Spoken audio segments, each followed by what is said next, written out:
All right, everybody. Thank you very much for joining me once again. We are going to be talking today about a select few pulmonary disorders and conditions. Now, this chapter number 5, is a bit more comprehensive than this. We have several diseases to cover, several pulmonary disorders, but we're really going to narrow this down to just a few of the more common ones, the ones that you are most likely to encounter as a professional in this field. So without any further ado, let's start talking about the first disorder on our list here today.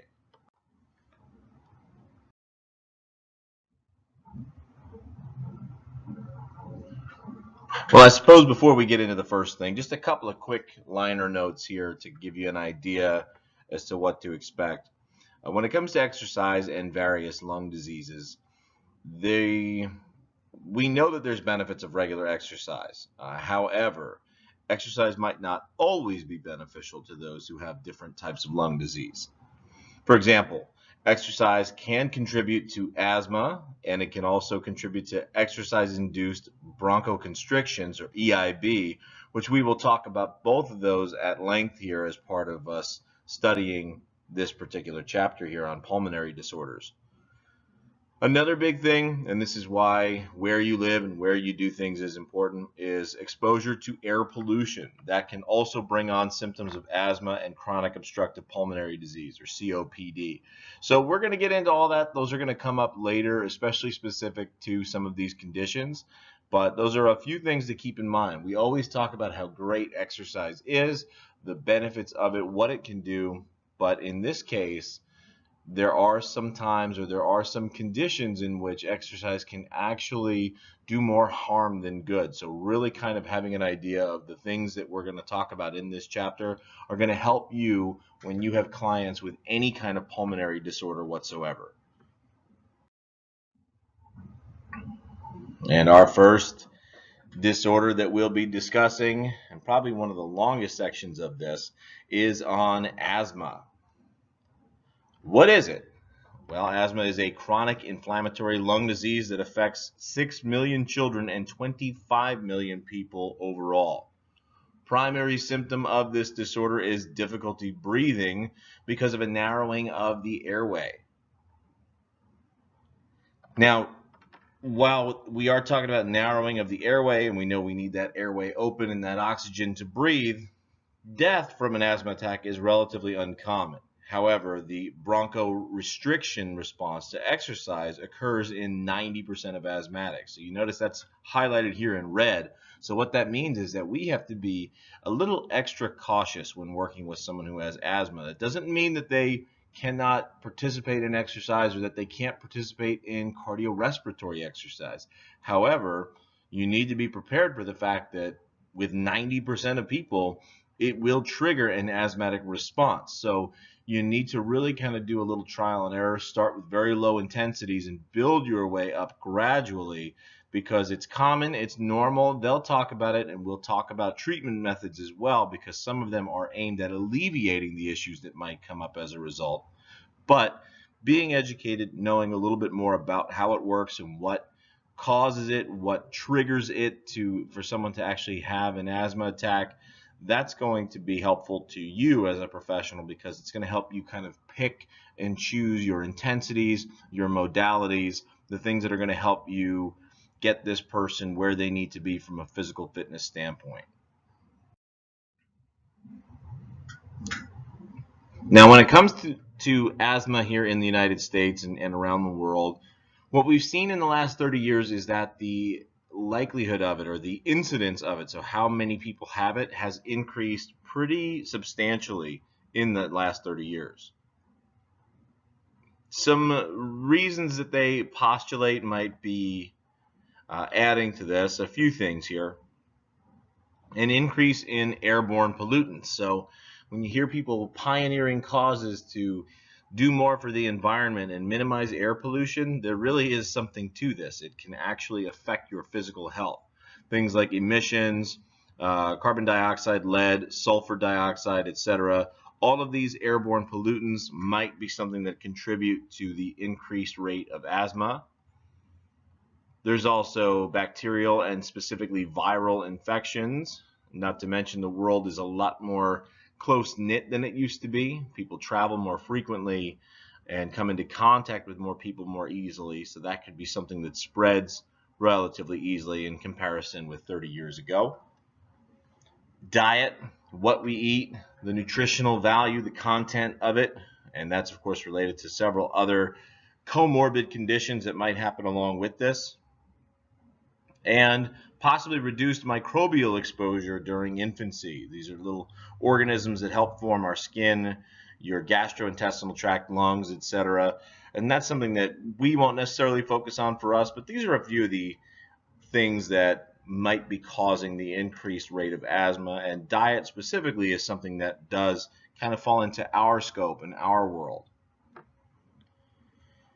Here's a little interesting fact about asthma when it comes to the severity and the related mortality. Remember, mortality is death, where morbidity means that you are sick with something else. But asthma severity and related mortality are twice as common in people of lower socioeconomic status. So believe it or not, your status in life and how much money your family makes and how much money you have can actually be a factor when they look at all of the folks that actually suffer from this when it comes to severity and related mortality. So more people have it more severe and actually die from it if they're in a lower socioeconomic status. However, people with a higher socioeconomic status, they actually have more prevalence of asthma. It's just not as severe, and there's not as much death that comes from it. So it's actually more common in people that are of a higher status, whereas with the lower status, it's actually a bit more severe. So some interesting little notes about that. And by the way, guys, if there's any background noise that you hear, I'm recording this in our lab in the afternoon here. And sometimes we've got people coming in and working out. I've already told them it is fine. I don't mind you being in here. I don't mind the little background noise. Certainly I can out volume it. But I'm just happy to see people in here exercising and hopefully preventing a lot of these disorders we're talking about this month. So if you hear any noise in the background, I don't think it'll be too interruptive, but that's what's going on. All right, so let's start breaking it down. This bronchial inflammation, it involves lots of different blood cell types, and what it winds up doing is it results in an obstruction of our airway. That leads us to, or some of the symptoms as a result of this are wheezing, breathlessness, chest tightness, coughing. And chronic inflammation, so not just something that happens acutely, which might be related to disease. I know I actually had an acute form of asthma when I was a teenager because I had been stricken with whooping cough, with pertussis. And as a result of having that particular disease at the time, I did have a co-related asthma case that went with it while I was still sick. It cleared up once I got better, but it can be acute and it can also be chronic. And chronic inflammation results in airway remodeling. And that can be seen on the next slide, which I'll show you a little bit of a picture here from our books, figure 5.1. Now on the left, what you'll see is a normal looking airway. This is a schematic of a normal airway and a constricted airway located here on the right side. Now, what you'll see actually over on the asthmatic airway, a couple of things are different. Obviously, it is clearly more narrow just in the sense of the opening of where things are happening. But you'll also see that the smooth muscle contraction of the bronchioles, these smooth muscle bands that are around the airway, notice that they've got these little animated features on this diagram here that show that they're a bit more constricted. So not only are we looking at a narrow airway in the opening of itself and the mucus buildup there, all that goodness, but there's also that muscle contraction of the bronchioles, and that's a little more snug too. So there's a couple of different things happening there that cause this narrowing of the airway.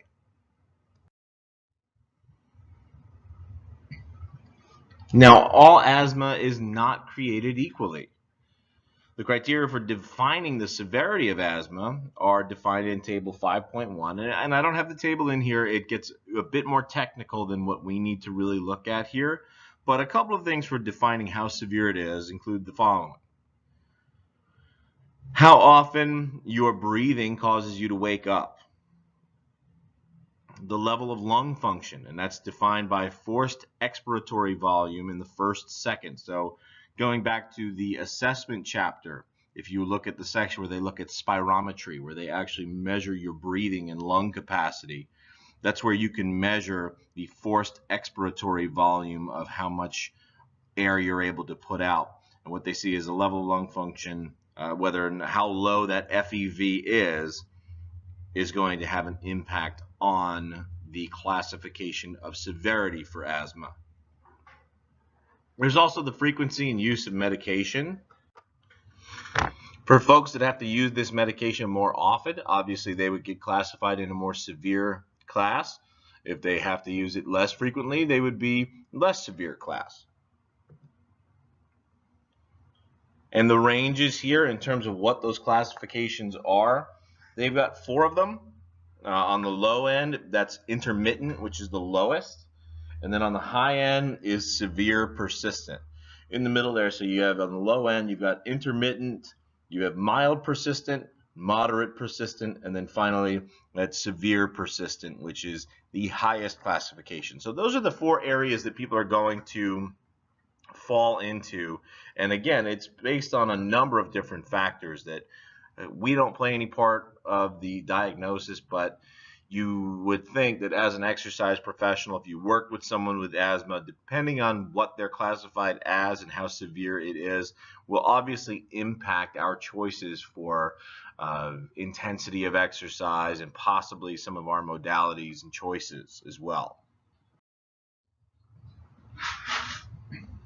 Now, not only are we talking about those diagnosed with asthma, but we'll talk about exercise-induced bronchoconstriction, or EIB, which is defined as the transient narrowing of the airways during or after the cessation of exercise. So this is specific to an exercise bout when that airway gets constricted. So it might not otherwise be constricted, but as a result of exercise, either during or after it's done, immediately afterwards, you'll see that airway start to narrow.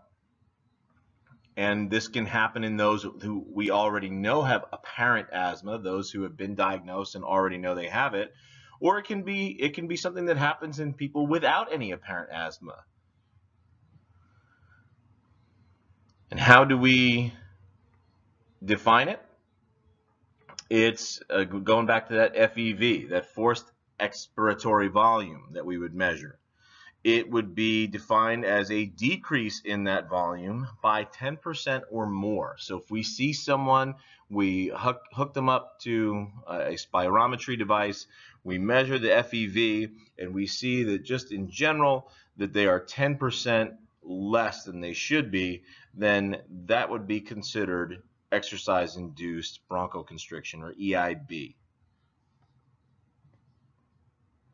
For some folks, this may be the only symptom of asthma, so exercise is going to be their biggest hurdle to get over because this is the only condition in which this actually happens. Now, as for the prevalence, so how often does this happen to people? How many people actually have EIB? It's been estimated to be about 4% to 20% in the general population, and from 11 to 55% in specific sport populations. And by specific, we're talking mainly your winter sports athletes. So something here in Florida that we might really otherwise not have to deal with or know anything about, but folks who lived up north and maybe participated in things like cross-country skiing or ice skating outside, or anything that might be found in the Winter Olympics that actually involves the elements. Those are going to be sports that leave those athletes more susceptible to EIB. And we're going to get into the reasons why in just a little bit here. A couple things that actually can induce this, or it's instigated, make it so that it's likely to happen. It's typically instigated by water loss from the airway surfaces due to the humidification of inspired air during exercise, especially in cold, dry air. So when you're breathing in cold, dry air, you're stripping away a lot of the water from your airway surfaces. So those kind of get dried out too, which is going to cause some problems and narrow that airway. That's not the only way that it can happen, however. It might also be related to the allergen response or inhaling some type of airborne pollutant during exercise. So if you live in an area that's not a lot of fresh air, a lot of pollution, maybe even exercising out near highways and roads where you've got cars that are putting out emissions and carbon dioxide, those are things that can also help to exacerbate this problem. So getting out to an area where there's more fresh air, better air circulation is going to be a better option. It is especially prevalent in cold, dry environments where Florida is neither of those two things. But if you work somewhere, maybe in Colorado or maybe somewhere in New England, somewhere, say, like Vermont or upstate New York, or if you go out west to Montana, the North and South Dakota, all examples of places that have cold, dry environments. And if you're exercising out there, EIB is something that is going to be a bit more prevalent in those populations than it would here in Florida. However, even though we would think that as a result of us kind of being dried out and being in a dry environment, being in a more humid environment might be more beneficial, we might think that, and normally we'd be right. So believe it or not, there's actually two schools of thought here when it comes to this, and indoor pools in particular. And there's a note on it on page 149 of your text. One of the things they say here is, for example, the prevalence and intensity of EIB are lessened when the mode of exercise is swimming and the environment is a pool where the temperature is relatively warm and the humidity is very high. Again, those kind of go against these conditions we've talked about so far environmentally that would actually exacerbate and increase the likelihood for EIB. But the other side of that, it says here, however, to the contrary, high airway hyperresponsiveness, which is another reason that might actually cause this constriction that we're talking about. It might be a result of a high level of trichloramine, which is a product of being in a pool that has chlorine in it, and then the reaction of urea, which is found in urine and sweat. So people that pee in the pool, people that are sweating profusely in the pool, that's causing this high level of trichloramine to be something that's in the air that you're breathing in, and that can be an irritant that actually causes more of this constriction. So that's at the pool surface. So maybe having a different type of pool, it'd be interesting to do a little bit more research and see whether or not these new saline pools, these saltwater pools that don't rely heavily on the use of chlorine in comparison with chlorinated pools, if they have less incidences and likelihood of competitive swimmers actually having EIB. I would think, just based on this information, that it would, but that would be some research and stuff to do for another topic more specific on another day. So if anybody has asthma, and I think someone does for this project, I would recommend maybe looking into that as something that is there, because when you're thinking about exercise modalities, a lot of times it's taught that pools are always a good way to go, but that's not necessarily the case because of the irritants as a result of this high level of trichloramine. Also, now you would think being in an ice skating arena, that might be better than being outside for ice skating because the air is going to be kept a bit more humid, a bit more temperate, but because of the process in which you actually will resurface the ice in an ice rink, that actually will leave some ultrafine particles that get emitted into the air, and those can actually have an impact on the asthmatic response. So even though there are measures in place to kind of go against what might be environmental disadvantages, right? So we would think, okay, let's just go inside for ice skating or go inside for a pool because we can make sure that the air is warmer and the air is a bit more humid there's a little bit more water in the air, so we're not drying out the passages and the airway. But instead, what happens is because it's inside and because we're looking at chemicals and resurfacing technology, that we're actually creating more irritants and thus actually increasing the likelihood. So not easy to make decisions as to what is going to work the best, but these are some of the factors that should always be considered. So how does it get treated? That's the question here. When it comes to asthma, individualized therapy is the key to successful treatment. Now, again, individualized treatment for everything, but everyone is going to be a little bit different, and with the 4 levels of severity, something to keep in mind. Medical intervention is crucial, and it can actually help to control some of those respiratory symptoms and offset the lung function decline over time. So the medicine can actually help improve lungs so that they're not constantly wasting away under attack. The optimal treatment for asthma is the elimination or reduction in airway inflammation and exacerbations. So if you live in an area or you're surrounded by pollutants and things that actually might induce exercise or EIB or asthma in general, you want to get rid of it. Eliminate anything in the environment that's going to cause that. And also minimize the use of rescue inhalers. Now, we'll talk about what those do in just a moment and why they're important and why they're good, and trust me, they are. But when you have to depend on them, then you're not functioning necessarily on your own to the best capacity possible. And so that's what the treatment should focus on, is minimizing the need for that, and exercise can actually help with that once we get there in a little bit. Also want to make sure that we eliminate the need and the frequency of emergency room visits and hospitalizations as a result of an asthma attack. Now, the medication that they receive, 2 classifications here. You have controllers, and those help to reduce inflammation over the long term.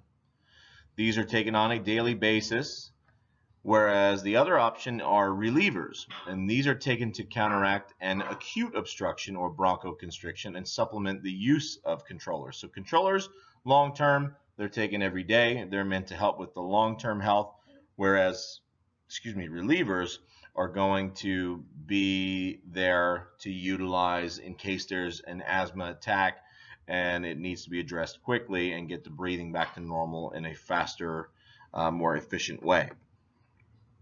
Those are going to be taken as needed. They don't have to be prescribed at time.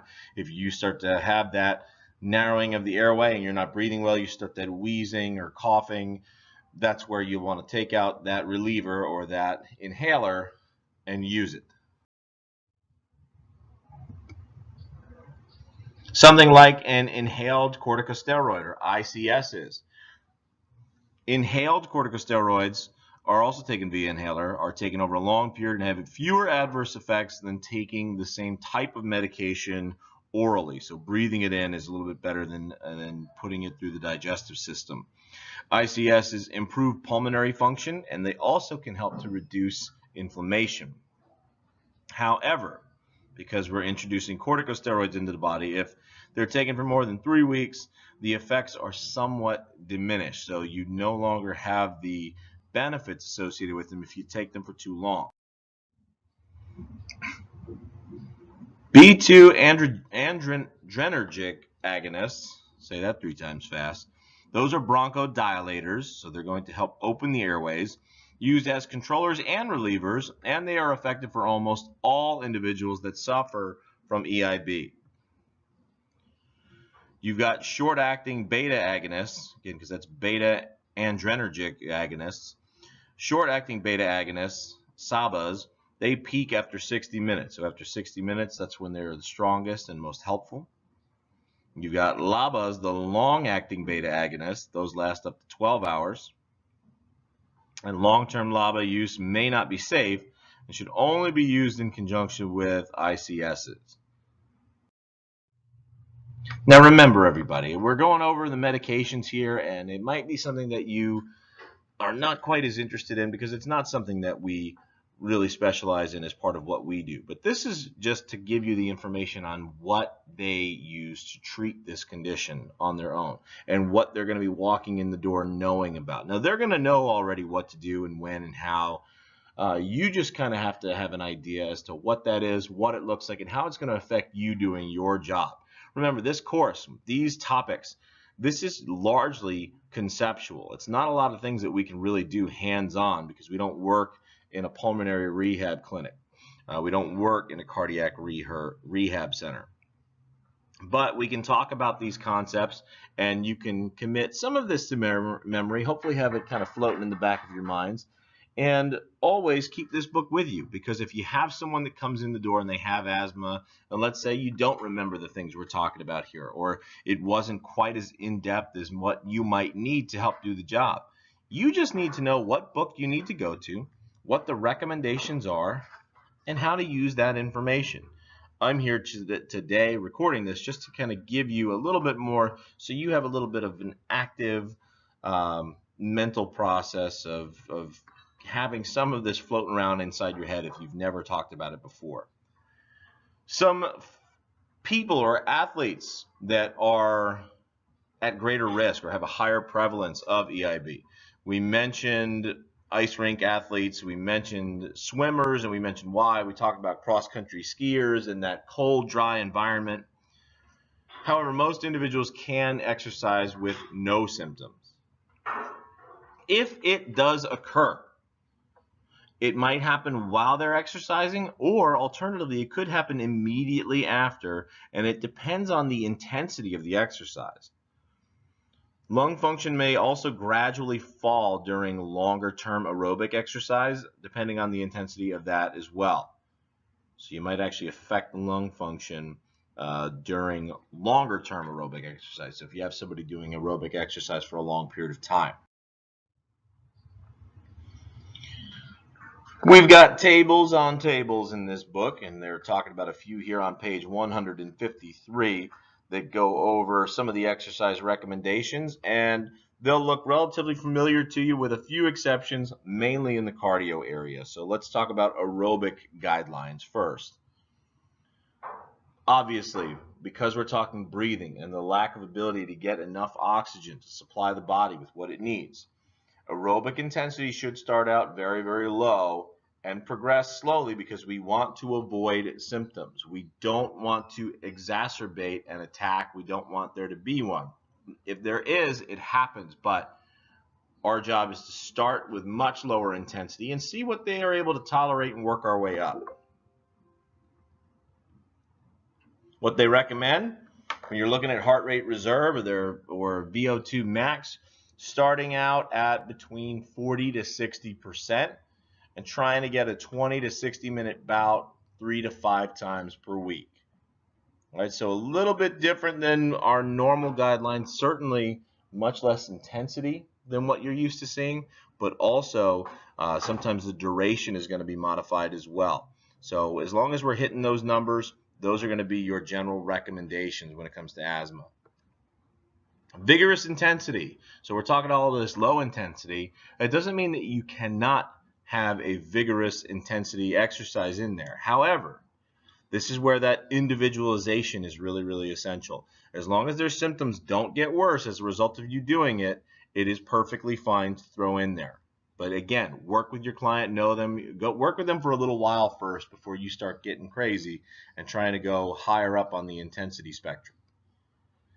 And when it comes to resistance training, it's not the primary focus here, but obviously, as we know, just from general health guidelines and what the American College of Sports Medicine recommends, you still want to have that, and that's going to look the same as what it does for just about everybody else. That 2 to 3 days for every major muscle group, 60 to 80%, 1 rep max, 6 to 12 reps, 2 to 4 sets. Again, those are the standard guidelines there. Now, we're skipping a couple of other disorders here, mainly because they are not quite as common as some of the ones that we're mentioning. So we did asthma, and now we're going to look at another one that is actually very common, especially with older patients and the older population. and that's COPD, otherwise known as chronic obstructive pulmonary disease. And this is a progressive lung disease that's characterized by emphysema and chronic bronchitis, which inevitably decrease the functionality of the lungs. And symptoms include a chronic cough, excess mucus production, shortness of breath, exercise intolerance, so an intolerance to what we're trying to get them to do, muscle wasting, so less muscle tone, muscles breaking down, gas trapping in the lungs, and frequent respiratory infections. And those can obviously wreak havoc on the body, put somebody into a hospital, and put them at greater risk for sometimes some more serious issues.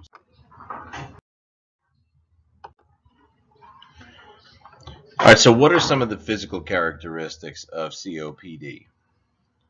Going back to that FEV that we might be able to record via spirometry, a decreased FEV, again, that's that forced expiratory volume in the first second, a decreased FEV to forced vital capacity ratio, which results in decreased exhalation force in general, and therefore a decline in full lung capacity. And then the airway itself thickens, and that airway thickening is strongly associated with the progression of this disease. And as it thickens more and more, the more problems that it actually will cause. Now, how does one get this disease, COPD? Well, the way that the statistics work here in the United States, over 90% of cases of COPD in the United States are caused by smoking. So that's why that's one of those risk factors we always look for when we go through the appraisal process. So we don't always just look, your exercise history, your health history. We ask a lot about smoking, and the reason is because it really can have a profound effect on your ability to breathe. Now, the other 10% have to do with environmental toxins. And it might not necessarily be everything that you think. It's not just secondhand smoke or anything like that. It actually might be exposure to excess amounts of dust, cooking fumes. So if you're someone that works in a kitchen and you're constantly being exposed to fumes off of what you're cooking, engine fumes, and wood smoke. So if you've got a wood fireplace, or if you work outside and do a lot of bonfires, that sort of thing. Those are going to be environmental toxins that over time, over many years and repeated exposure, might actually have an impact that can lead to something like COPD. Airway inflammation also plays an important role in that progression, and we mentioned that actually in the last slide. The intensity of that inflammation is related to the degree of obstruction that's there. So the more obstruction, the harder it is to breathe, and the more problematic those symptoms are going to become. When it comes to the medications, they're very similar to asthma. You got your LABAs, or your long-acting controller medications, used daily. Your short-acting or SABAs, they're used for your rescue situations. So those can be used in more acute settings when there's an onset of something happening. And then ICSs act as an anti-inflammatory medication used in concert with LABAs, and those provide the daily control for that chronic bronchitis that is one of the earmarks of COPD.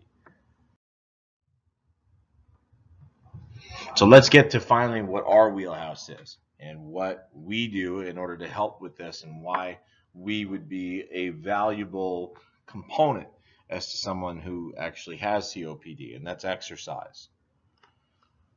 What we know is that someone with COPD that exercises, that leads to an increased exercise capacity, and their quality of life can also improve, both socially and during daily activities. So just in getting around and doing things with others, they're able to just operate better. I know people in my family and my extended family that have struggled with this disease, and it has essentially killed them. And I also know one of my former students who now works for YMCA. He worked with a patient who had COPD. or a client who had COPD, and he's had COPD for years, but he's been exercising so much, so often, that even into his 80s, he used to be on oxygen. He's not on oxygen anymore. So the benefits and the impact that you can have on someone, even at this stage of the game where they have COPD, there's a lot of value that we bring, and it really is something that can help to preserve life and increase the lifespan and really help them live a better life while they are still here and suffering with it. That aerobic endurance training, that's been found to decrease systemic inflammation, so just inflammation in general can help to decrease as a result of it. And the observed decreased dyspnea, or shortness of breath, from exercise training in this population is not the result of improvement in lung function. So we don't necessarily do anything to make their lungs better, but actually this is from more of the peripheral benefits. So some of the other things that we are actually there to help with. So muscle wasting, we mentioned earlier, as one of the symptoms. Well, if we're improving muscle tone and there's not as much muscle wasting, then that's going to help to improve their lung function, as well as better circulation, which is another benefit of exercise. So we're not really helping so much with lung function, but we can help with shortness of breath just by the other benefits of exercise beyond that. As for the recommendations, again, with these pulmonary disorders, now we already know that individualization is key for everything.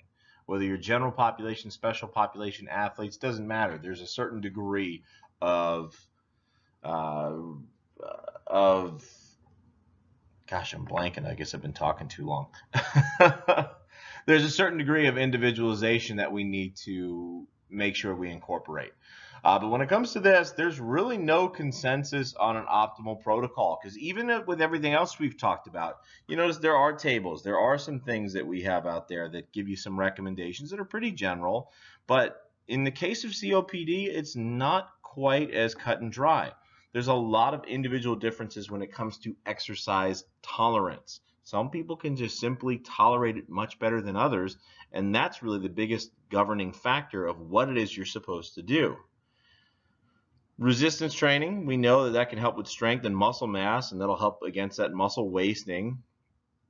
But the other side of that is it doesn't have any measurable effect on exercise capacity, on shortness of breath necessarily, or of quality of life. However, it is still recommended, mostly because it's just one of those recommendations for even the general population for good overall health. But we mostly will focus on the impact of cardiorespiratory exercise, which the recommendations for that would be 3 to 5 days a week of walking or cycling. You notice how this is all very low intensity. 20 to 60 minutes a session, ranging in intensity from 30% all the way up to 80%. Again, depending on that client tolerance. You see 30 to 80, we see some windows that are pretty big, but that's a huge window in terms of the recommendation for how intense the exercise should be.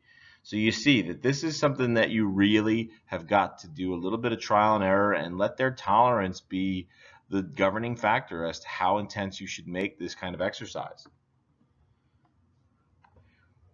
And some general recommendations just for the strength training.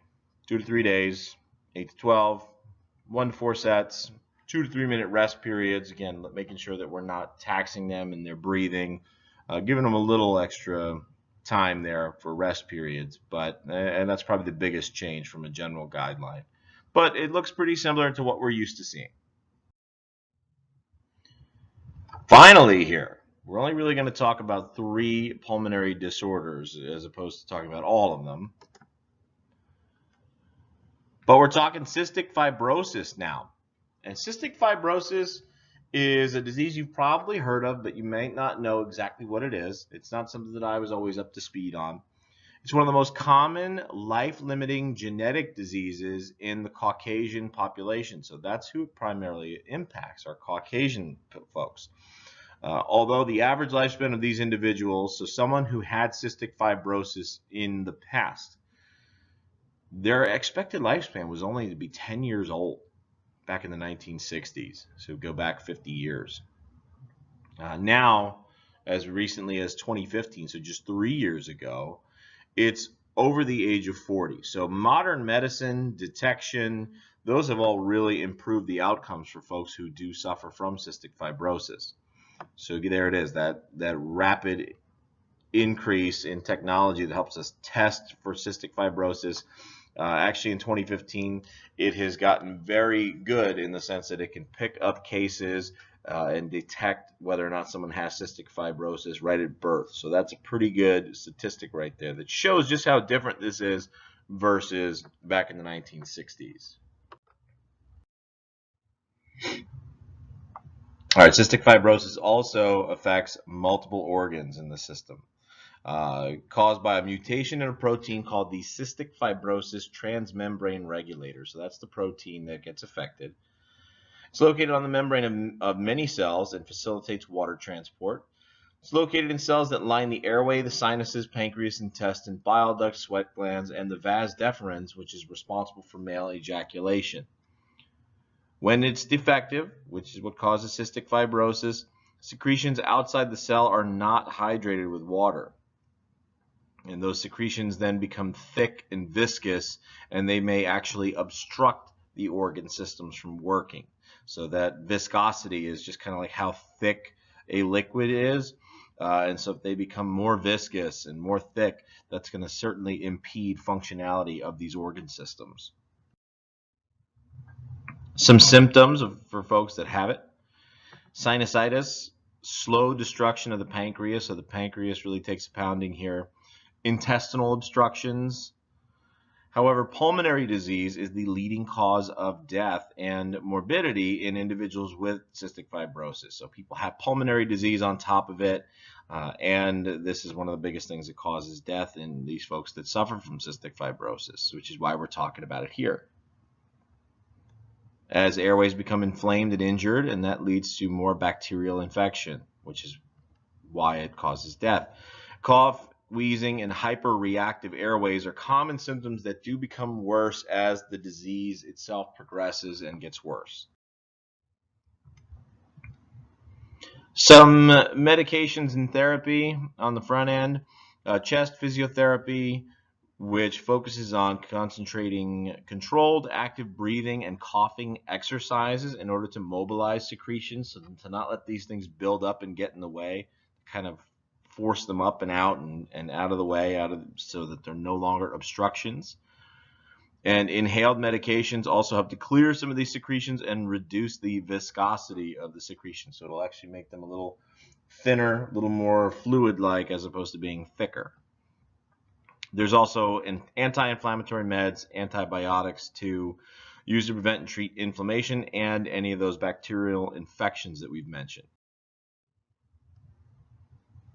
Big thing for these folks is also nutrition. Typically, there's malabsorption of fats, vitamins, and minerals as a result of having it. Again, affecting all these organ systems, doesn't make it easy for the body to uptake these essential nutrients. So oral pancreatic enzymes, fat-soluble vitamins, and high-calorie supplements are routinely given to cystic fibrosis patients because they generally have a low nutritional status as a result of this particular disease. So the million-dollar question: what can we do to help these folks? Well, first and foremost, they are less active than normal healthy individuals.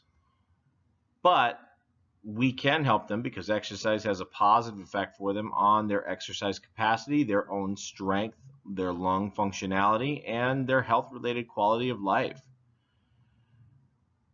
Cystic fibrosis, however, does limit the ability to exercise because there is a lower lung capacity to begin with and more shortness of breath. Dehydration is also very likely because of hyponatremia and a decreased thirst drive, so they don't even realize that they're thirsty.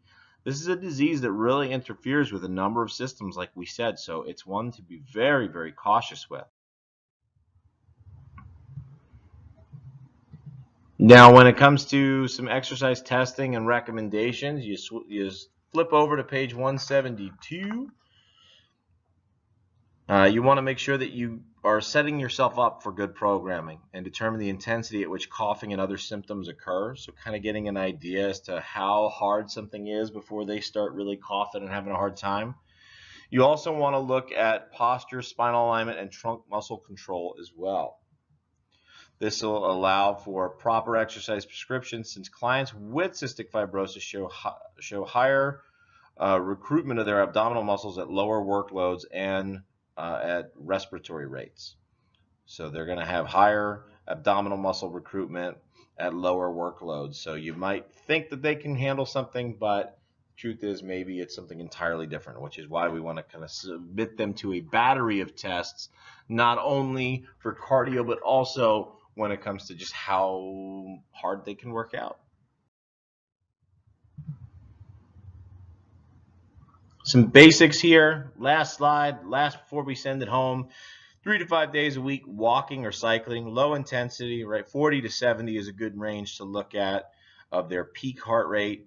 Allow for 30 minutes in the target heart rate range is what you'd hope to achieve. Stop their exercise if their RPE reaches a 7 out of 10. That's that modified rating of perceived exertion. That's how we determine how hard something is. So if they get to a 7 out of 10, you don't want to go that high. You want to keep it lower than that. And then make sure that you have a nice long cool down period of light exercise for 10 minutes afterwards. That is it for this chapter. There are other disorders